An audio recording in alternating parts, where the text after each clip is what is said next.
Hello students, શું ભણ્યા હતા આપણે પ્રીવિયસ લેક્ચરમાં? તમે લોઝ ઓફ મોશનમાં ગતિના નિયમો ચેપ્ટર જે છે એની અંદર સારી રીતે તૈયારી કરતા હશો.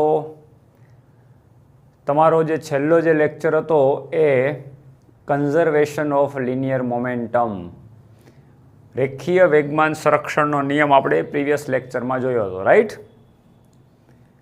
અને બળોનું સંતુલન, એક પાર્ટિકલ ઉપર એક કરતાં વધુ બળો લાગતા હોય ત્યારે સંતુલન અવસ્થા કોને કહેવાય? અને રેખીય સંતુલનમાં પદાર્થની સ્થિતિ કાં તો પદાર્થ સ્થિર હોય અને કાં તો કોન્સ્ટન્ટ વેલોસિટી સાથે ગતિ કરતો હોય. તો આ બધી જ ચર્ચા આપણે પ્રીવિયસ લેક્ચરમાં કરી હતી. મિત્રો, આજે એક નવા ટોપિક સાથે તમારી સામે આવ્યો છું. તો જે નવો ટોપિક છે એની અંદર યંત્રશાસ્ત્રના અમુક ખાસ પ્રકારના બળોની ચર્ચા કરવાની છે. અને એમાં એક સ્પેશિયલ બળ, પહેલાં તો બળોનો પરિચય આપી દઉં કે યંત્રશાસ્ત્રમાં કેટલા પ્રકારના બળો આમ આપણા નજરમાં આપણા જે ફીલ કરેલા જે બળો છે કે આપણને ક્યાંક ને ક્યાંક અનુભવેલા છે એવા બળો કેવા? દાખલા તરીકે કે તમે સ્પ્રિંગ હોય તો સ્પ્રિંગની નીચે પદાર્થને લગાડો કોઈ અને વજન, સ્પ્રિંગની નીચે વજન લટકાવો અને સ્પ્રિંગને લટકાવી દો, પછી મૂકી દો, એટલે વજનને કારણે પદાર્થ તો નીચે આવે પણ સામું સ્પ્રિંગ ઊંધું બળ લગાડે, એને આપણે પુનઃસ્થાપક બળ કહીએ. એ યંત્રશાસ્ત્રમાંનું એક બળ છે. મિત્રો, પાણી હોય તો પાણીની સરફેસ ઉપર એટમ ટુ એટમ એટલે પાણીના અણુથી અણુ સુધીનું જે બળ લાગતું હોય, અણુ વચ્ચે બળ, અને સરફેસને સમાંતર એને આપણે પૃષ્ઠતાણ કહીએ. એ તમે તરલના મિકેનિક્સમાં સારી રીતે ભણશો, બહુ ટેન્શન લેવાની જરૂર નથી. પૃષ્ઠતાણ એટલે પૃષ્ઠ એટલે કે ઉપરની જે સપાટી છે એમાં સપાટીને સમાંતર એક ફોર્સ લાગતું હોય, એ જે છે એ પૃષ્ઠતાણ છે. મેં દોરીનું ઉદાહરણ પ્રીવિયસ લેક્ચરમાં તમને આપ્યું હતું કે દોરી નીચે વજન તમે લટકાવો અને દોરી જે છે એના અણુથી અણુ સુધીનું જે બળ લાગતું હોય અને એક પ્રકારનું ટેન્શન ક્રિએટ થાય, એ ટેન્શન ફોર્સ એટલે મીન્સ કે તણાવ બળ. મિત્રો, કોઈ પણ બે સપાટી એકબીજાને સંપર્કમાં રહીએ તો એ સંપર્ક બળ અથવા તો ઘર્ષણ બળ, એકબીજા વચ્ચે ઘસાતી હોય તો ઘર્ષણ બળ. તમે ઘણી વખત આવું પણ અનુભવ્યું હશે કે પાણી હોય તો પાણીની અંદર એક લાકડી સ્ટીક લ્યો અને સ્ટીકને આમ ઉપરથી આમ ઘા કરો. પાણીમાં એક સ્ટીક, લાકડાની એક સ્ટીક લઈ અને સ્ટીકને આમ ઊભી રાખીને તમે આમ ધક્કો મારો એટલે પાછી ફેંકાશે, અથવા તમને એક ફોર્સ લાગે હાથ ઉપર, તો એ જે બળ છે એ પાણીમાં ઉત્પ્લાવક બળ. તમે તરલના મિકેનિક્સમાં ભણશો, તમે આર્કિમિડીઝનો સિદ્ધાંત, ફ્લોટેશનનો નિયમ, આ બધી વસ્તુ તમે ભણશો તો એની અંદર એ પણ ચર્ચા આવશે. તો આવા યંત્રશાસ્ત્રની અંદર ઘણા બધા એવા ફોર્સ છે કે જે આપણે અનુભવીએ છીએ અને આપણને ખ્યાલ છે. મિત્રો, એમાંનું આપણે એક બળ ઘર્ષણ બળ અત્યારે ભણવાનું છે. Very important topic. મિત્રો, ગતિના નિયમોમાં ફ્રિક્શન એટલે કે ઘર્ષણ બળ બહુ જ મહત્ત્વનું બળ છે યંત્રશાસ્ત્રમાંનું. મિત્રો, આપણને ખબર છે કે પગની સપાટી એટલે કે આપણો જે પગ છે એ અને જમીનની સપાટી વચ્ચે જો ફ્રિક્શન ના હોય તો આપણે ચાલી ના શકીએ. એટલે આમ ઘણી વખત તમને વિરોધાભાસ થાય કે ઘર્ષણ વગર ચાલી ના શકીએ અને આપણે એમ કહીએ કે ઘર્ષણને કારણે વસ્તુ અટકી જાય. એટલે ઘર્ષણ છે અવરોધકનું કામ કરે છે. આપણને ખબર છે કે ગાડીના વ્હીલ છે, એના ટાયર અને જમીન સપાટી વચ્ચે ઘર્ષણ છે એટલે તો ગાડી ચાલી શકે છે. અને આપણને એ પણ ખબર છે કે એક દડો છે એને જમીન ઉપર તમે મૂકો અને થોડો ઘા કરો તો આગળ જઈને ઊભો રહી જવાનું કારણ પણ ઘર્ષણ બળ છે. તો આપણને એમ થાય કે ક્યારેક ઘર્ષણ બળ ગતિ પણ કરાવે છે અને ક્યારેક ગતિને અવરોધે પણ છે. વાસ્તવમાં મિત્રો, આ તમે ઘર્ષણ આખો ટોપિક ભણશો એટલે તમારું એ કન્ફ્યુઝન કમ્પ્લીટ દૂર થઈ જશે. હવે ઘર્ષણ છે શું? પહેલાં આ મહત્ત્વનો હોય. દાખલા તરીકે કોઈ એક સરફેસ છે, ધારો કે આવી કોઈ એક સરફેસ છે, એ તમે ઉપરથી જોવો તો તમને ભલે લીસી લાગતી હોય, મીન્સ કે કાચ હોય તો કાચ તમને જોવો તો લીસો લાગે, તમે હાથ અડાડો તો લીસો લાગે, પણ જો માઇક્રોસ્કોપથી જોવામાં આવે તો એની અંદર તમને આવા આમ ખાંચા ખૂંચી જોવા મળે. સરફેસ ખરેખર ખરબચડી હોય જ કાંઈક, આપણને દેખાતી નથી. હવે આની ઉપર તમે કોઈ પણ એક બ્લોક અથવા તો લાકડાનો બળ ગમે એ, તો એમાંય આવી રીતે આમ ખાંચા હોય ને, આમ આ લાકડાનો બ્લોક છે, આ બીજી સપાટી છે, તો આમાંય કંઈક આમ ખાંચા હોય. હવે આનો ખાંચાવાળો ભાગ મીન્સ કે આનો ઉપસેલો ભાગ અને આનો ખાંચાવાળો ભાગ એકબીજામાં બેસી જાય તો શું થાય મિત્રો? એને બહાર કાઢવામાં મુશ્કેલ થાય. એટલે તમે આને ધક્કો મારો એટલે શું કરે? આ રીતે આમ આમ એક પ્રકારનું કોલ્ડ વેલ્ડિંગ થઈ ગયું. આમ આ આંગળીનો ઉપસેલો ભાગ ને આનો ખાંચાવાળો ભાગ એકબીજામાં બેસી જાય તો શું થાય? કોલ્ડ વેલ્ડિંગ, ઠંડુ વેલ્ડિંગ. એનો મતલબ શું થયો મિત્રો?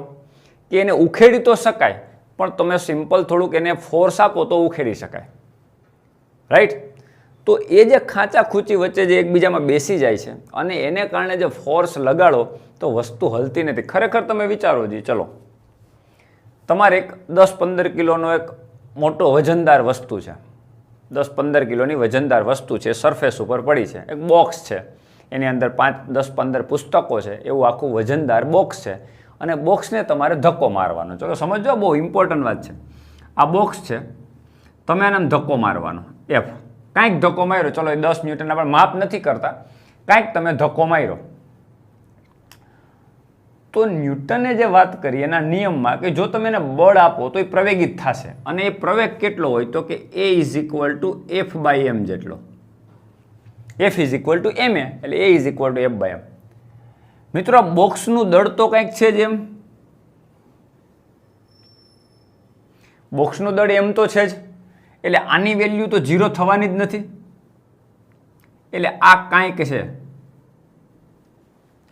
કાંઈક લખવું એટલે મીન્સ કે વેલ્યુ નથી લખતો, કાંઈક બળ છે, દળ છે એનું.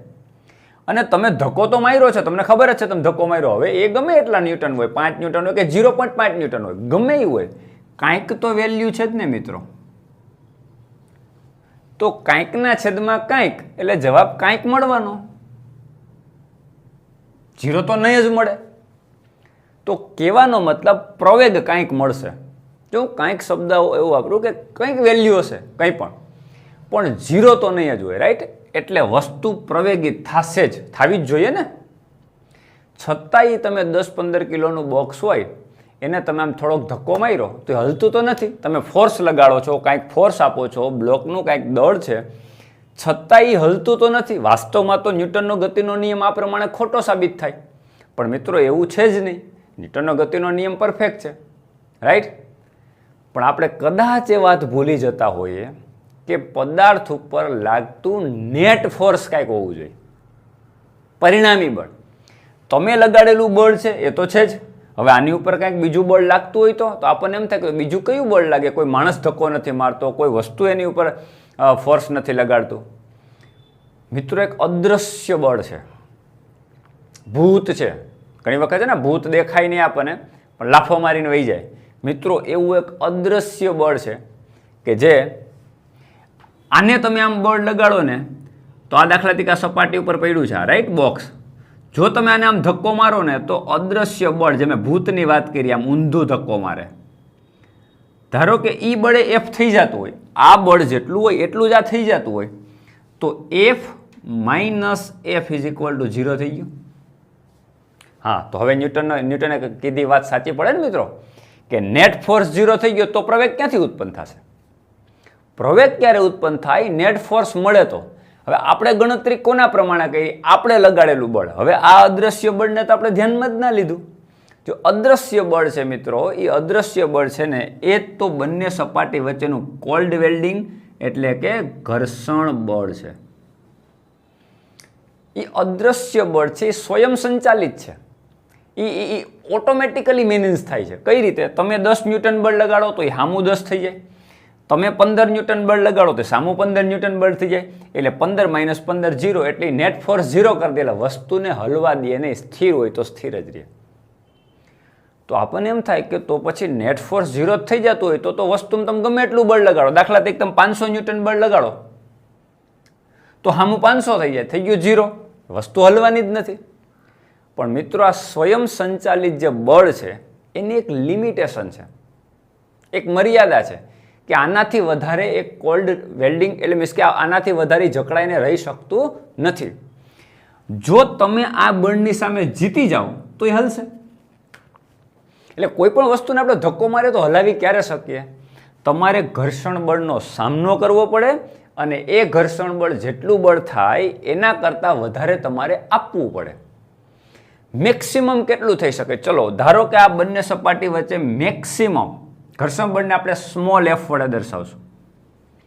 એટલે એફ મેક્સિમમ કેટલું થઈ શકે? તો કે 400 ન્યૂટન. ચલો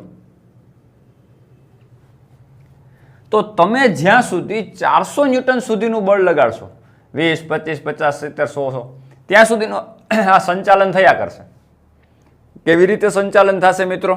જો 400 ન્યૂટન છે, તમે 20 ન્યૂટન લગાડશો તો હામું 400 લગાડશે તો બ્લોક ઊંધો ગતિ કરવા માંડશે, ઘર્ષણ બળની દિશામાં ગતિ કરવા. આવું તો ક્યારેય આપણે જોયું નથી. એનો મતલબ શું થાય કે 400 ન્યૂટન સીધું નથી થઈ જતું. એફ મેક્સિમમને લિમિટે સીધું નથી પહોંચી જતું, સ્વયં સંચાલિત છે. તમે 20 ન્યૂટન લગાડો તો હામું 20 થાય, તમે 40 લગાડો તો હામું 40 થાય, તમે 100 લગાડો તો હામું સામું. હા, જો તમે આ લિમિટ ક્રોસ કરી જાઓ, 400 ન્યૂટનની લિમિટને તમે ક્રોસ કરી જાઓ તો એ આગળ વધવાનું ચાલુ કરશે. એટલે તમે લગાડેલું બળ એટલે બાહ્ય બળ એફ અને એફ મેક્સિમમ જ્યાં સુધી સરખા હશે ને ત્યાં સુધી બ્લોક સ્થિર રહેશે. પણ તમે લગાડેલું બળ એટલે એફ ગ્રેટર દેન એફ મેક્સિમમે પહોંચી જાય મિત્રો, એટલે બ્લોક ગતિ કરવાનું ચાલુ કરી દેશે. રાઈટ? એટલે પ્રવેગિત થશે. તો મિત્રો આપણને એમ થાય કે તો એ પ્રવેગ કેટલો? એટલે પહેલા એ વસ્તુ સમજીએ કે પછી પ્રવેગની પછી ચર્ચા કરીએ. એ વસ્તુ સમજીએ કે એફ મેક્સિમમ અથવા તો એ ઘર્ષણનો આધાર, મહત્તમ સ્થિત ઘર્ષણ, આનો આધાર કોની ઉપર હોય? જેવી સપાટી હોય મિત્રો. દાખલા તરીકે કાચની સપાટી છે, આ લાકડાનો બ્લોક છે, તો એ બંને વચ્ચેનો ઘર્ષણ બળ કેટલું છે એનો આધાર કોની ઉપર? એ બે સરફેસ ઉપર છે. સરફેસ કેવા પ્રકારની તમને બધાને ખબર છે કે બરફ ઉપર આપણે ચાલીએ તો સ્લીપ થઈ જાય. પણ એ જ વસ્તુ તમે લાકડાની સપાટી ઉપર ચાલતા હોય તો તમને કંઈ વાંધો નથી આવતો. પછી તમને ખબર છે કાચની સપાટી ઉપર ચાલો તો સ્લીપ થઈ જાય. ઘણી લાદી હોય એવા પ્રકારની હોય તો તમે એની ઉપર સ્લીપ થઈ જાવ છો. ઘણી લાદી ઉપર તમે સરળતાથી ચાલી શકો છો. તો ડિપેન્ડ ઓન સરફેસ. બે સરફેસ જે છે એ કેવી છે એની ઉપર ડિપેન્ડ છે. એટલે મિત્રો આ ઘર્ષણ તમને સમજાઈ ગયું છે. હવે સમટાઈમ આ ઘર્ષણ છે ને આવું લખવામાં આવે, એફએસ. એફએસ મીન્સ સ્ટેબિલિટી માટે, સ્ટેટિક ફોર્સ માટે લખ્યું છે. એટલે એસ મીન્સ કે સ્થિત ઘર્ષણ બળ. કેવું બળ? સ્થિત ઘર્ષણ બળ. તો જ્યારે પદાર્થ સ્થિર હોય ત્યારે જે ઘર્ષણનું અસ્તિત્વ હોય એને સ્થિત ઘર્ષણ બળ કહેવાય. એટલે સમટાઈમ આને આમ પણ લખવામાં આવે, એફએસ મેક્સિમમ. એ મેક્સિમમ છે ને એ સીમાંત કહેવાય, એટલે કે લિમિટ. સીમાંત ઘર્ષણ બળ. સીમાંત એટલે લિમિટ થઈ ગઈ કે આ ઘર્ષણ બળ ક્યાં સુધી લાગી શકશે? તો કે 400 ન્યૂટન સુધી. તો એફએસ મેક્સિમમ એનું 400 ન્યૂટન થયું. જો તમે 401 ન્યૂટન લગાડશો એટલે વસ્તુ ગતિમાં આવવા માંડશે, સીધી ગતિ પોતાની સ્ટાર્ટ કરી દેશે. હવે વાત આવે કે આ એફએસ મેક્સિમમનો આધાર કોની ઉપર? તો એની આપણે ચર્ચા કરીએ. મિત્રો આટલી વાત આપણને સમજાઈ ગઈ હશે. ઓકે, હવે જે આ ઘર્ષણ છે અથવા તો જે આ કોલ્ડ વેલ્ડિંગ છે, એટલે એફએસ મેક્સિમમ, હવે ચલો એફ મેક્સિમમ જ લખું છું, એફએસ નથી લખતો, એ સ્થિત ઘર્ષણ બળ. રાઈટ? આ કોના ઉપર આધારિત છે? વોટ ઇઝ પ્રપોર્શનલ કોના ઉપર? એમ કોના સમપ્રમાણમાં છે? તો આપણે એક વિચારીએ, આ એક બ્લોક છે મિત્રો. તમને બધાને ખબર છે કે આ બ્લોક જેટલું વજન બળ આમ નીચે લગાડે mg, એટલું જ આ સપાટી ઊંધું બળ લગાડે. આને રિએક્શન ફોર્સ કહેવાય, અથવા તો આપણે એને એન્ડ કહીએ. અને એન્ડ છે ને એને આપણે કહીશું લંબ બળ. કેવું બળ? લંબ બળ. સપાટી ઉપર કોઈ પણ વસ્તુ પડી છે તો જેટલું વજન બળ હોય, ગુરુત્વાકર્ષણ બળ, એટલું જ સપાટી આની ઉપર આમ ઊંધું બળ લગાડે. અને મેં તમને ન્યૂટનના ગતિના ત્રીજા નિયમમાં પણ આ વાત સમજાવી હતી કે વિશ્વનું કોઈ પણ એવું બળ નથી કે જે એકલું અટોલું હોય, સિંગલ હોય, ડબલ ફોર્સ જ હોય. આની ઉપર બળ લગાડે, આની ઉપર લગાડે. હા, બંને બળ છે એ જુદા જુદા પદાર્થ ઉપર લાગે છે. બ્લોક છે એ સપાટી ઉપર લગાડે એટલે સપાટી ઉપર લાગતું બળ થયું. સપાટી બ્લોક ઉપર લગાડે એટલે બ્લોક ઉપર લાગતું બળ. બે ઇન્ડિવિજ્યુઅલ ઓબ્જેક્ટ ઉપર લાગે છે, પણ લાગે છે આ રીતે ને સિસ્ટમમાં આ રીતે બળ લાગતો ને આ બંને સરખા હોય. એટલે તમે n બરાબર શું લખી શકો? n ઇઝ ઇક્વલ ટુ શું લખી શકો? mg. ક્લિયર દોસ્તો? આ જે લંબ બળ છે તમને ખબર છે, જેટલું વજન વધુ એટલું લંબ બળ વધુ, રાઈટ? એટલે 50 કિલોના બદલે 500 કિલોનો પદાર્થ હોય, રાઈટ, તો એટલું લંબ બળ વધારે થાય. અને તમને ખબર છે જેટલું વજન વધુ ને એટલું હલાવવું મુશ્કેલ. અહીંયા ઘર્ષણની વાત કરું, જો તમે જે બહારથી બળ, અહીંથી તમે ફોર્સ મારો છો, આ તમે એફ મારો છો, રાઈટ, જેટલું તમે વધુ બળ લગાડવું પડે, પણ એ કોના સમપ્રમાણમાં હોય? સીધે સીધું. જેટલું વજન વધુ હશે એટલું લંબબળ વધુ હોય, અને જેટલું લંબબળ હોય એમ એમ એને ચલાવવું વધારે મુશ્કેલ થાય. ક્લિયર? આનો મતલબ હું વધવાથી જેમ વજન વધશે એટલે કે લંબબળ વધશે ને એમ ઘર્ષણ વધશે. ઘર્ષણ વધે એટલે તો આપણે એનો સામનો નથી કરી શકતા. એટલે મિત્રો, ઘર્ષણ બળ, મહત્તમ સ્થિત ઘર્ષણ બળનો આધાર એના લંબબળ ઉપર હોય. કોની ઉપર હોય? લંબબળ n ઉપર. એટલે F maximum proportional two n. તેથી F મેક્સિમમ સીમાંત ઘર્ષણ બળ F maximum is equal two μs into n. આવું લખી નાખી. મિત્રો, અહીંયા ઇક્વલ કરીએ એટલે આ સમપ્રમાણતાનો અચળાંક હશે. આ μs છે શું છે? અચળાંક. આને કહેવાય સ્થિત ઘર્ષણાંક. શું કહેવાય? સ્થિત ઘર્ષણાંક. હવે આ સ્થિત ઘર્ષણાંકનો આધાર કોની ઉપર? મેં તમને કીધું કે જેનો સ્થિત ઘર્ષણાંક વધુ એનું મહત્તમ સ્થિત ઘર્ષણ બળ વધારે, એટલે કે સીમાંત ઘર્ષણ બળ વધુ. એ એવી સપાટી હોય કે જે કાચની છે, ચલો એકદમ લીસી, ભલે આપણે એકદમ લીસી કહીએ, પણ એનો ઘર્ષણાંક 0 તો ક્યારેય નહીં હોય. જો ઘર્ષણાંક 0 તો ઘર્ષણ બળ 0. અને મિત્રો, ઘર્ષણ બળ 0 આવી સપાટી લગભગ મળવી મુશ્કેલ છે અથવા તો અશક્ય છે. ક્લિયર? તો કાંઈક તો હશે. ચલો બહુ ઓછી હોય તો 0.03 હોય, 0.04 હોય, આટલી ઓછી વેલ્યુ હોઈ શકે, રાઈટ, પણ કાંઈક તો હશે જ. અને કાંઈક લંબબળ હોય એટલે કાંઈક ઘર્ષણ બળ હશે. તો મિત્રો, આ મહત્તમ સ્થિત ઘર્ષણ બળનો આધાર લંબબળ ઉપર છે. અને જે સમપ્રમાણતાનો જે અચળાંક આવે એને સ્થિત ઘર્ષણાંક કહેવાય. એ સ્થિત ઘર્ષણાંક જેમ વધુ ને એમ ઘર્ષણ બળ વધુ. અને આનો આધાર કોની ઉપર હોય? સપાટીના પ્રકાર ઉપર. કોની ઉપર હોય? સરફેસ છે એ કયા ટાઈપની છે? લાકડું છે, લોખંડ છે, કાચ છે, બીજું કોઈ મટીરિયલ છે, તો એની ઉપર ડિપેન્ડ છે સ્થિત ઘર્ષણાંક, રાઈટ? તો તમને બધાને ખબર છે કે કોઈ પણ એક વસ્તુ 2 કિલોની 5 કિલોની વસ્તુ કાચ ઉપર પડી હોય અને તમે ધક્કો મારો, અને એક બીજી કોઈ લોખંડ અથવા લાકડાની સરફેસ ઉપર પડી હોય ને એ જ વસ્તુને તમે ધક્કો મારો, તો બેયમાં જુદું જુદું બળ લગાડવું પડે. કારણ કે બે વખતે ઘર્ષણ બળ જુદું હોય, કારણ કે બે વખતે ઘર્ષણાંક જુદો હોય.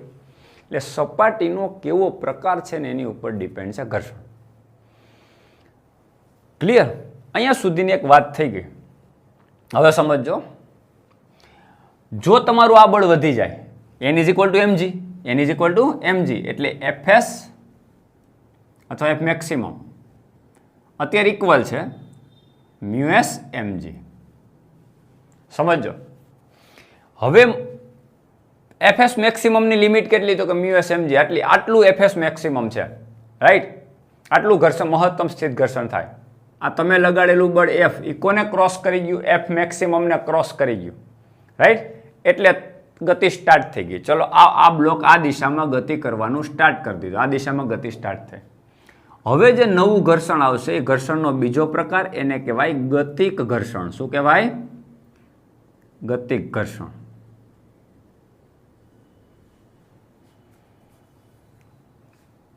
ક્લિયર દોસ્તો? ઓકે, આ થઈ ગયું તમારું ગતિક ઘર્ષણ. ગતિક ઘર્ષણનો મતલબ કે એક વખત બ્લોક ગતિ કરવાનું સ્ટાર્ટ કરી દે પછી ઘર્ષણ 0 તો નહીં થઈ જાય ને? પેલા સમજજો. જો આ તમારું ઘર્ષણ બળ ને આ તમારું બાહ્ય બળ, આ બે વચ્ચે તમે ગ્રાફ દોરો તો જેટલું તમે બહારથી બળ લગાડતા એટલું ઘર્ષણ બળ ક્રમશઃ વધતું હતું સમપ્રમાણમાં. એટલે ગ્રાફ આવે આમ સુરેખ. જો પેલા ઘર્ષણ બળ 0 તો બાહ્ય બળ 0, એટલે અહીંથી સ્ટાર્ટ કરીએ. બાહ્ય બળ લગાડો તો ઘર્ષણ બળ આવે, બાહ્ય બળ લગાડો સમપ્રમાણમાં વધે એટલે સમપ્રમાણતાનો ગ્રાફ, એટલે આ રીતનો સુરેખ. શરૂઆતમાં શું થતું હતું? જેવું તમે બાહ્ય બળ લગાડતા હતા ને એ પ્રમાણમાં ઘર્ષણ બળ વધતું જાય. હવે એક લિમિટ આવી ગઈ. કેટલી? તો કે આ લિમિટ. ચલો આને કહી દઉં હું f મેક્સિમમ. એટલે આ સીમાંત ઘર્ષણ બળ. અહીંયા સુધી બળ વધ્યું. હજી તમે બળ વધારશો બાહ્ય બળ, એટલે બ્લોક ગતિ કરવાનું સ્ટાર્ટ કરશે. એટલે હવે બળનું અસ્તિત્વ આવ્યું ગતિક ઘર્ષણ બળ. ઘર્ષણ ઝીરો નહીં થઈ જાય તાત્કાલિક, ઘર્ષણ છે ઘટશે. શું થશે? ઘટશે. એક વખત ગતિ સ્ટાર્ટ થઈ જાય એટલે ઘર્ષણ ઓછું થાય, એટલે ગતિક ઘર્ષણ એટલે કે સ્થિત ઘર્ષણ ગ્રેટર ધેન ગતિક ઘર્ષણ. આનો મતલબ હું? સ્થિત ઘર્ષણ બળ સૌથી વધુ હોય. જેવી ગતિ સ્ટાર્ટ થાય એટલે ગતિક ઘર્ષણ એના કરતાં ઓછું હોય ખરા, પણ ગતિક ઘર્ષણ હોય કેવું? ઓછું હોય. કોના કરતાં? સ્થિત ઘર્ષણ કરતાં. એટલે ગતિક ઘર્ષણ બળ ઓછું હોય એટલે ઘટશે. એટલે જેવું તમે બાહ્ય બળ લગાડ્યું, મહત્તમ ઘર્ષણ બળની એક લિમિટ તમે ક્રોસ કરી ગયા મિત્રો, એટલે ઘર્ષણ છે ઘટવા મળશે. દાખલા તરીકે ઘટીને આમ કંઈક થયું, ઝીરો નહીં થઈ જાય. ગતિમાં આવે એટલે વસ્તુ ઘર્ષણ ઝીરો નહીં થઈ જાય. ઘર્ષણ ઝીરો થઈ જાય તો હાલી જ જશે, આપણને ખબર છે. પણ એ વસ્તુ ક્યાંક જઈને રોકાઈ જાય છે, એનો મતલબ એને ઘર્ષણ બળ તો લાગે છે, પણ ઘર્ષણ બળ ઓછું થઈ જાય. આ રીતનું ઓછું થાય. તો મિત્રો આ જે પોઝિશન મેં બતાવી આટલી, એ કયા ભાગની છે? ગતિક ઘર્ષણ વાળી વાત. અને આ વાત કેની છે? સ્થિત ઘર્ષણ વાળી વાત. ભલે તમારી ટેક્સ્ટ બુકમાં કદાચ ગ્રાફ ના બતાવ્યો હોય, હું તમને સમજાવું છું કે આ રીતનું વર્ક થતું હોય. ઘર્ષણ ઝીરો ન થઈ જાય. એક વખત ઘર્ષણ બળ અને બાહ્ય બળ બે સરખા થઈ જાય, બાહ્ય બળ લગાડો એમ ઘર્ષણ બળ વધતું જાય. એક વખત સીમાંત ઘર્ષણ બળને તમે ક્રોસ કરી જાઓ એટલે જો બાહ્ય બળ તમે વધાર્યું છે, આ બાહ્ય બળની વેલ્યુ ચલો તો જોયું ઘર્ષણ બળ ઘટ્યું. જો ઘટ્યું ને દોસ્તો, ગ્રાફ નીચો ગયો, પણ એ ઘટીને ઝીરો નહીં થઈ જાય. ગતિક ઘર્ષણની કાંઈક વેલ્યુ હશે પણ ઝીરો થશે નહીં. ધીમે ઓછું થઈ અને કોન્સ્ટન્ટ પ્રાપ્ત કરી આવવા, પછી બદલાય નહીં. અમુક લેવલ કરતાં એ ઘટી શકે નહીં. એટલે ગતિક ઘર્ષણ છે એ સ્થિત ઘર્ષણ કરતાં ઓછું હોય. એટલે સ્થિત ઘર્ષણ સૌથી વધુ હોય, ગતિક ઘર્ષણ એના કરતાં ઓછું હોય. ચાલો એ ગતિક ઘર્ષણને કહી દઉં FK, કાઇનેટિક ફ્રિક્શન, રાઈટ. એ પણ કોના સમપ્રમાણમાં? એનના સમપ્રમાણમાં જ હોય. આમાં એવું જ આવે. અને આમાં પણ એક અચળાંક આવે એટલે FK = μK n. મિત્રો આ પણ એક ઘર્ષણાંક છે, એને કહેવાય ગતિક ઘર્ષણાંક. શું કહેવાય? ગતિક ઘર્ષણાંક. તો સ્વાભાવિક છે કે ઘર્ષણ ઘટવાનું કારણ μK છે. μK ઓછો હશે μs કરતાં. આપણો જે સ્થિત ઘર્ષણાંકને આપણે શું કહેતા હતા? μs. ગતિક ઘર્ષણાંકને આપણે કીધું μK. તો ગતિક ઘર્ષણાંક ઓછું એટલા માટે μK ઓછું છે. આનો મતલબ આમ પણ કહી શકાય μK < μs. સ્થિત ઘર્ષણાંક મોટો હોય, ગતિક ઘર્ષણાંક ઓછો હોય. ચલો ક્લિયર દોસ્તો. હવે તમે વિચારો, જે એક વખત વસ્તુ ગતિ સ્ટાર્ટ કરી દીધી એટલે પ્રવેગિત થયો, તો કેટલા બળની અસર હેઠળ પ્રવેગિત થયો હશે? તમે લગાડેલું બળ? નહીં મિત્રો, તમે તો F બળ લગાડ્યું, તો સામે કયું બળ ચાલુ થયું? ગતિ ચાલુ થયેલ સામે કયું બળ છે? FK. તો આ બેયનો સદિશ સરવાળો કેટલો થાય? F - FK. આ તમારું ટોટલ ફોર્સ = ma. સમજાણું મિત્રો? હવે ન્યૂટનનો ગતિનો નિયમ તમને પ્રોપર સમજાય. F = ma નહીં, F - FK = ma. એટલે આ ખરેખર શું હોય? બધા જ બળોનો સદિશ સરવાળો, નેટ ફોર્સ હોય. તો મિત્રો આ F નેટ ખરેખર આપણે આમ લખવાનું, F નેટ એટલે કુલ બળ, નેટ = ma. તમારું સૂત્ર આવું છે. તો આની ઉપર કેટલા બળ લાગે? એક તમે લગાડેલું બાહ્ય બળ, અને ઘર્ષણ બળ એનો વિરોધ કરે છે. એટલે તમે 10 ન્યૂટન બળ લગાડો અને આ 5 હોય તો 10 - 5 એટલે 5. એટલે ખરેખર ગતિ કોના કારણે થાય? 5 ન્યૂટનના કારણે થાય. કારણ કે 5 ન્યૂટન તો વેસ્ટ વહી ગયું ઘર્ષણમાં. એટલે 10 - 5 એટલે મીન્સ કે કેપિટલ F એટલે બાહ્ય બળ માઇનસ ઘર્ષણ બળ = ma. રાઈટ. તો પ્રવેગ કેટલો ઉત્પન્ન થાય? A = F - FK/m. આટલો પ્રવેગ બ્લોકમાં ઉત્પન્ન થશે. પ્રવેગિત તો થયો, બ્લોક પ્રવેગિત છે, અત્યારે પ્રવેગિત જ છે, ગતિમાં આવ્યો. પણ એ ખરેખર આપણે સૂત્ર આવું લખીએ, A = F/m ન્યૂટન આગળ. પણ F હોય નેટ ફોર્સ હોય, તો અહીં ખાલી F નહીં આવે, કારણ કે ઘર્ષણ બળ એટલું વેસ્ટ થઈ જશે, બાહ્ય બળમાંથી એટલું બાદ થઈ જશે.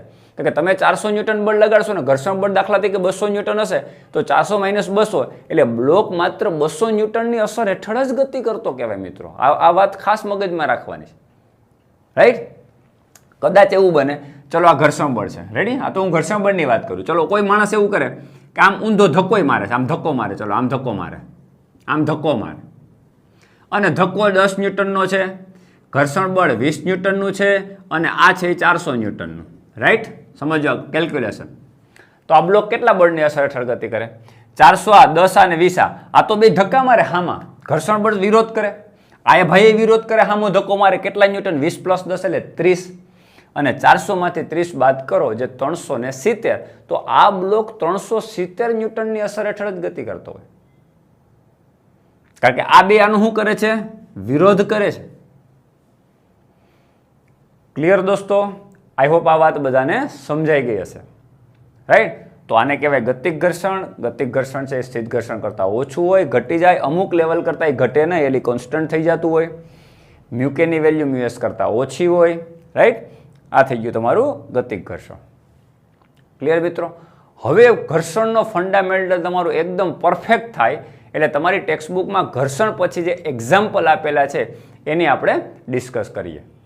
દોસ્તો, હવે જે આપણી ટેક્સ્ટબુકના જે એક્ઝામ્પલ છે ઘર્ષણ પછી, એ સમજવા માટે તમારે એક ખાસ પ્રકારની અમુક માહિતી તમારી પાસે હોવી જોઈએ, એ હું તમને સમજાવી દઉં છું. આમ તો એની વિશે થોડી ઘણી વાત આપણે આગળના લેક્ચરોમાં થઈ ચૂકી છે, તે છતાંય તમારું એકદમ સ્ટ્રોંગ બને ટોપિક એટલા માટે. મિત્રો, તમે જે ધક્કાનો અનુભવ કરો, તમે જે વાહનમાં બેઠા હોય ને સડનલી કોઈ ડ્રાઈવર બ્રેક મારે તો આગળ તરફ ધક્કો લાગે, સડનલી લીવર દે તો પાછળ તરફ ધક્કો લાગે, આની વાત મેં કરી જ દીધી છે. પણ એક જડત્વના અનુસંધાનમાં, એક નિર્દેશ ફ્રેમના અનુસંધાનમાં તમને સમજાવું.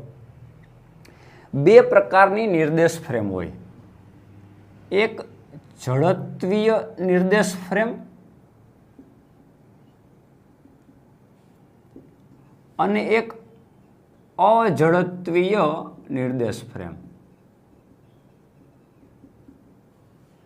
આ બંને શું છે? તમે ઘણી જગ્યાનો અનુભવ કરો છો.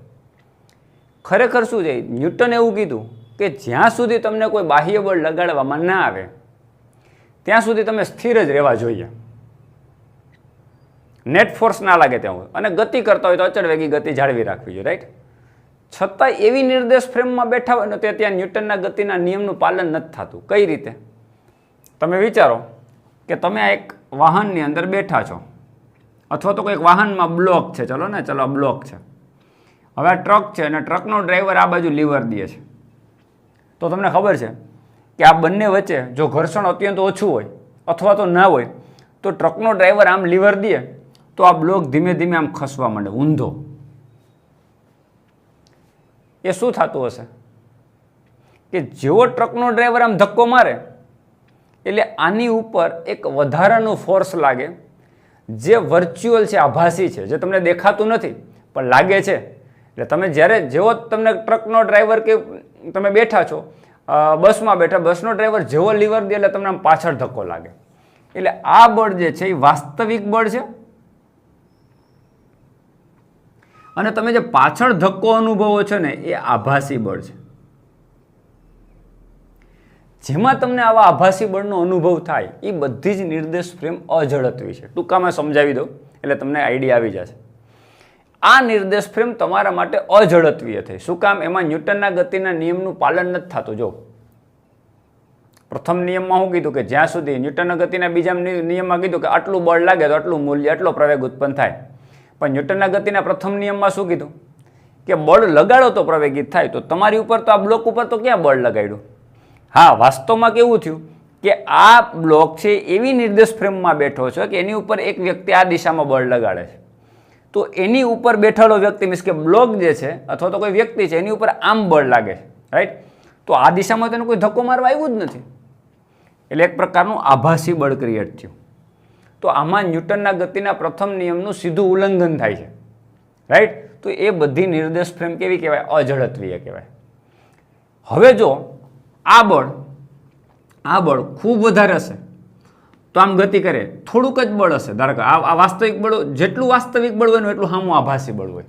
એટલે દાખલા તરીકે ટ્રકમાં છે ને એ જેટલો પ્રવેગ ઉત્પન્ન થયો અથવા તો ટ્રક જે છે એફ જેટલું બળ લગાડ્યું તો આભાસી બળ પણ એફ જ હોય, પણ બંને દિશા વિરુદ્ધ હોય.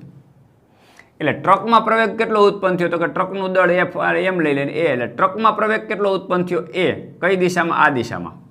તો આ બ્લોક છે ને એમાંય આ દિશામાં એક પ્રવેગ ઉત્પન્ન થશે એ, પણ આ બેના મૂલ્ય સરખા જ હોય. એટલે એક વાસ્તવિક પ્રવેગ છે, એક આભાસી પ્રવેગ છે.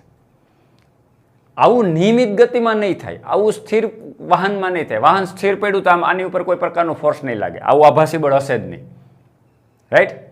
નિયમિત ગતિ, તમે દાખલા તરીકે વાહનમાં બેઠા છો અને ટ્રકનો ડ્રાઈવર કે બસનો ડ્રાઈવર જે છે એ નથી બ્રેક મારતો, નથી લીવર દેતો, કોન્સ્ટન્ટ સ્પીડથી જાય છે, તો તમે જેમ સ્થિર બેઠા હોય ને એવો જ અનુભવ થાય. એનો મતલબ એવી નિર્દેશ ફ્રેમ કે જેમાં ન્યૂટનના ગતિના પ્રથમ નિયમનું પાલન થાય છે. સ્થિર પદાર્થ હોય તો સ્થિર રહે, અચળ વ્યક્તિ ગતિ કરતો હોય તો અચળ વ્યક્તિ ગતિ કરતો રહે. તો એ નિર્દેશ ફ્રેમ કેવી કહે? જડત્વીય નિર્દેશ ફ્રેમ કહેવાય. જો એની ઉપર કંઈ ફોર્સ લાગે અને આભાસી બળ ક્રિએટ થાય તો એ નિર્દેશ ફ્રેમ કેવી કહેવાય? અજડત્વીય નિર્દેશ ફ્રેમ કહેવાય. એટલે મગજમાં રાખો મિત્રો કે અજડત્વીય નિર્દેશ ફ્રેમમાં વાસ્તવિક બળ ઉપરાંત એક કયું બળ? આભાસી બળને ધ્યાનમાં લેવું પડે ગણતરી કરતી વખતે. જો આ બળ ભૂલી જાઓ તમે તો દાખલાના જવાબ ખોટા આવશે. ગતિશાસ્ત્રના કોયડા ઉકેલતી વખતે વાસ્તવિક બળ ઉપરાંત આભાસી બળને ધ્યાનમાં લેવું પડે. હવે ચલો આ હું બ્લોકની ગતિની વાત કરું.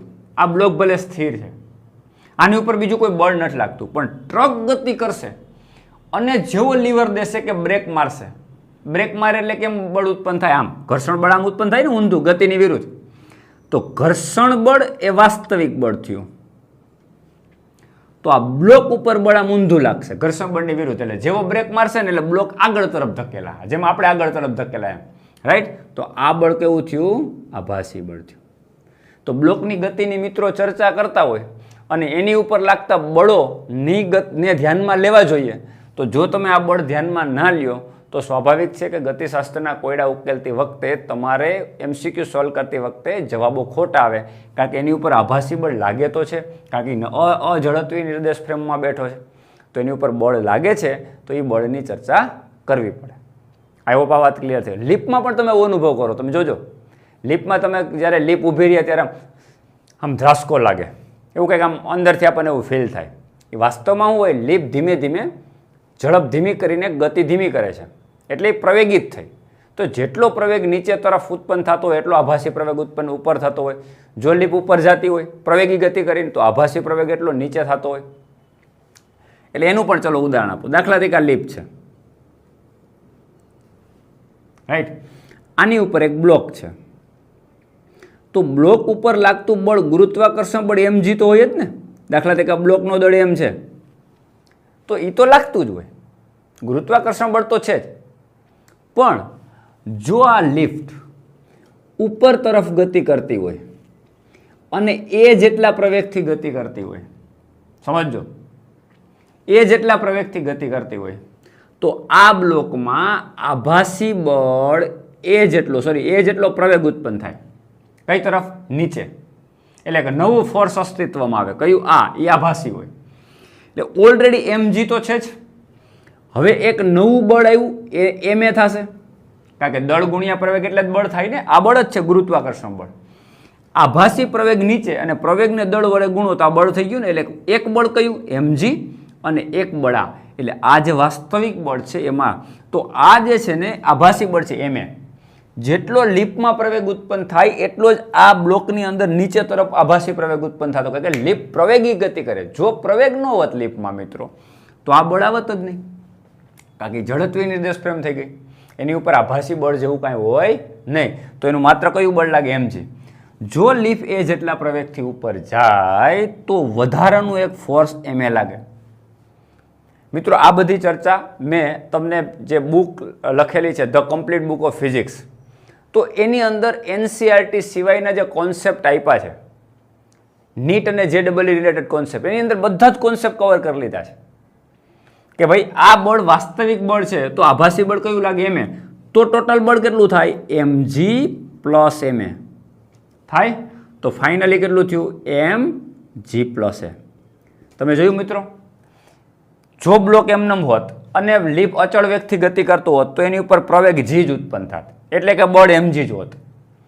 પણ લીપ ઉપર પ્રવેગી ગતિ કરીને જાય એટલે આ બ્લોક ઉપર, આ બ્લોક કેવી નિર્દેશ ફ્રેમમાં બેઠો? અઝડત્વી નિર્દેશ ફ્રેમમાં, રાઈટ. એટલે આની ઉપર એક વધારાનું બીજું બળ લાગશે. કયું? આભાસી બળ. જેટલો લીપનો પ્રવેગ ઉપર છે એટલો જ નીચે તરફ પ્રવેગ છે, એટલે ma થયો, રાઈટ.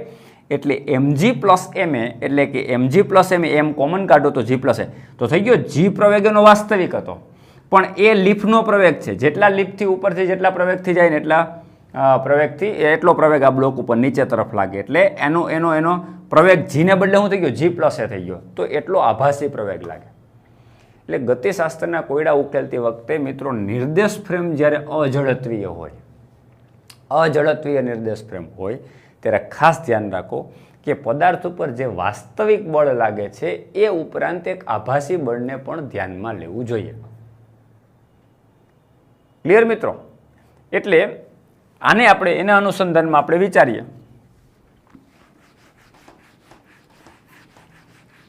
તો તમારો આ બંને નિર્દેશ ફ્રેમનો મેં પરિચય આપ્યો. હવે જે તમારી ટેક્સ્ટ બુકમાં જે ઉદાહરણો છે એમાં તમારું પહેલું જે ઉદાહરણ છે 5.7,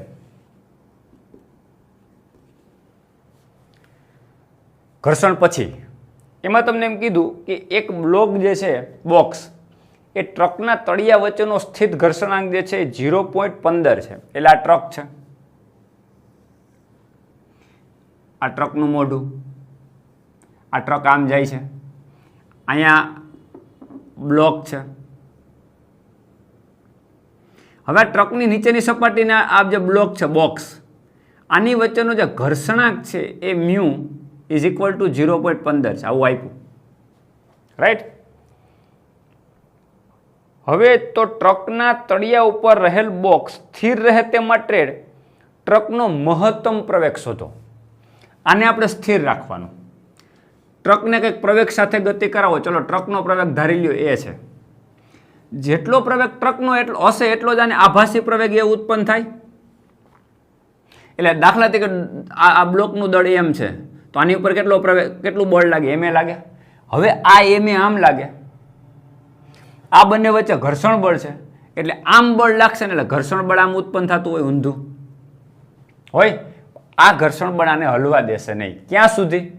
મેં એક લિમિટ કીધી કે મહત્તમ સ્થિત ઘર્ષણ કરતા જો આ બળ વધી જશે તો બ્લોક ધીમે ધીમે આમ ખસશે, કારણ કે ટ્રક આમ ગતિ કરે એટલે અઝડત્વી નિર્દેશ ફ્રેમ થઈ. આમ ગતિ કરે એટલે બ્લોકનો આમ વિરુદ્ધ પ્રવેગ ઉત્પન્ન થશે. મેક્સિમમ તમે કેટલું રાખી શકો? આ મેક્સિમમ એક લિમિટ કરી દીધી કે એકદમ વધુ પ્રવેગ આપશો એટલે આ બળ વધી જશે, કારણ કે આ એ સામે એટલો આ એ સામો, આ વધી ગયું, આ વધી ગયું. એટલે ઘર્ષણનો સામનો કરવા માટે જે ઘર્ષણ બળનો સામનો, આ ઘર્ષણ બળ છે તમારો F. જો આ F મેક્સિમમ ને આમ ટપી જશે ma તો એક બ્લોક ગતિ કરવા મળશે. એટલે અમુક લિમિટ કરતાં તમે આ ટ્રકને પ્રવેગિત કરી શકો નહીં, નહીતર બ્લોક હલવા માંડે. આપણે બ્લોકને સ્થિર જ રાખવો છે. એટલે ક્યાં સુધી? તો કે એક મેક્સિમમ લિમિટ સુધી તમે ટ્રકનો પ્રવેગ ઉત્પન્ન કરી શકો. વધુ કરશો તો બ્લોક ઉપર આમ ઊંધું બળ લાગશે, આભાસી બળ, અને બ્લોક ગતિ કરવા મળશે ઘર્ષણની વિરુદ્ધ. ક્લિયર દોસ્તો? Okay. Limit F maximum is equal two limit કેટલી? F મેક્સિમમ ઇઝ ઇક્વલ આપણું સૂત્ર શું છે? Mu mg. Mu mg, mu sn, n એટલે mg. આ સૂત્ર છે F મેક્સિમમ. એ કોના જેટલું થાય? જ્યારે ma જેટલું થાય આ ત્યાં સુધી સ્થિર રહેશે. જેવું આ વધી જશે, આ એક લિમિટ આવી ગઈ. આ મેક્સિમમ, મેક્સિમમમાં મેક્સિમમ તમે આટલું કરી શકો. આ તમારે એ મેક્સિમમ છે. બ્લોકનું દળ તો ઉડી જશે એમ, રાઈટ, બે બાજુ. તો એ મેક્સિમમ તમારું કેટલું થયું? તો કે તમે મ્યુg જેટલું કરી શકો. આપણે લિમિટ મૂકી દીધી Fs maximum is equal to mu mg is equal two ma maximum, ma, right. હામું આ ઘર્ષણ બળ F મેક્સિમમ, એની કિંમત મ્યુ mg જેટલી હોય તો આપણે સૂત્ર આગળના લેક્ચરમાં ભણી જ ગયા છે, હમણાં જ ઘર્ષણમાં ભણી જ ગયા છે, રાઈટ. તો એ મેક્સિમમ મ્યુ g. હવે મ્યુ કેટલો આપ્યો? એ maximum is equal to mu g. Mu કેટલો આવ્યો? 0.15 અને g ધારો કે 10. આમ તો 9.8, પણ નજીકની વેલ્યુ આપણે 10 લઈ લઈએ એટલે ગણતરીમાં સહેલું પડે. ચલો 10 ગુણ્યા 0.5 એટલે એ મેક્સિમમ કેટલો છે મિત્રો? 1.5 મીટર પર સેકન્ડ સ્ક્વેર. જો તમને એકદમ પ્રેક્ટિકલી સમજાઈએ કે 1.5 મીટર પર સેકન્ડ સ્ક્વેર કરતાં વધુ પ્રવેગિતા કરશે તો આ વધશે. આભાસી બળ વધે, જેટલું બળ આમ હોય એટલું આમ આભાસી બળ વધે. આ વધે એટલે કોને ક્રોસ કરી ગયું? એફ મેક્સિમમને ક્રોસ કરી ગયું. એટલે બ્લોક છે એ કેમ કરવા માંડશે? આ દિશામાં, વિરુદ્ધ દિશામાં ગતિ કરવા માંડશે. એટલે મેક્સિમમમાં મેક્સિમમ તમે એક્સેલરેશન ટ્રકને કેટલું આપી શકો? 1.5. ત્યાં સુધી બ્લોક છે એ કેવો રહેશે? સ્થિર રહેશે. ક્લિયર દોસ્તો? આઈ હોપ તમને આ એક્ઝામ્પલ સમજાઈ ગયું હશે. હજી પણ ઘણી બધી ડિસ્કસ કરવાની છે ઘર્ષણ વિશે. જ્યારે એક વસ્તુ બ્લોક ગતિમાં આવી જાય, એક વખત બ્લોક ગતિમાં આવી જાય અને પછી જે ગતિ ઘર્ષણ થાય તો એમાં કેવી રીતે ફંડા લાગુ પડે? પછી ધારો કે બ્લોક છે એ ઢાળ ઉપર હોય, આમ ઢાળ ઉપર, તો શું થાય એ પણ આપણે અલગથી સમજવું પડે. ઢાળ હોય એટલે એંગલ થીટા બની ગયો હોય, એના માટે અલગથી સમજવું પડે. તો હવે પછીના જે ઉદાહરણો છે એ અને આ ઢાળવાળો જે ફંડામેન્ટલ છે એ આપણે નેક્સ્ટ લેક્ચરમાં કન્ટિન્યુ કરશું. આજના લેક્ચરમાં અહીં સુધી રાખીએ. નેક્સ્ટ લેક્ચરમાં આપણે કન્ટિન્યુ કરશું. Have a good day.